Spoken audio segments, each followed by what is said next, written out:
என்னடா பொட்டி பொடிக்கோட வந்திருக்கா, என்னாச்சு? எனக்கு என் பொண்டாட்டிக்கு சண்டை. அதான் அம்மா வீட போன அமுச்சு விட்டேன்னு. நீனு எங்க இருக்க? உங்க வீட்டுல ஏதாவது பிரச்சனையா? பிரச்சனைலாம் இல்ல. என் பொண்டாட்டி ஃப்ரெண்ட்ஸோட ஜாலியா 10 நாள் டூர் போயிருக்கா. அதான் எங்க அம்மா வீட்டுல விட்டா சேஃபா இருங்க. 10 நாள்ல போயிருவேன். நான் தான் எப்ப போவேனே தெரியல. இந்த பேரு குடும்பம்னா சண்டை சச்சரவு இருக்கதான் செய்யும். நம்ம தான் பண்ணிட்டு தாழ்ந்து போனோம். புரியுதா? சும்மா பொசுக்குன்னு பிறந்த வீட்டுக்கு வந்துடக்கூடாது. அக்கம் பக்கம் பார்த்தா என்ன பேசுவாங்க? நரம்பு இல்லாதாக்கு 4 விதமா பேசும். கையாளாதவன், முட்டி செத்தவன், பக்கு இல்லாதவன், மலடன் அப்படின்னு சொல்லும்.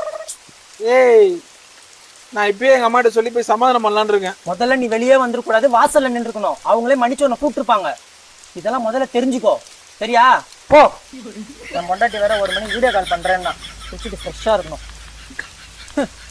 லவ் பண்ணி கல்யாணம் பண்ணிக்கிறானுங்க.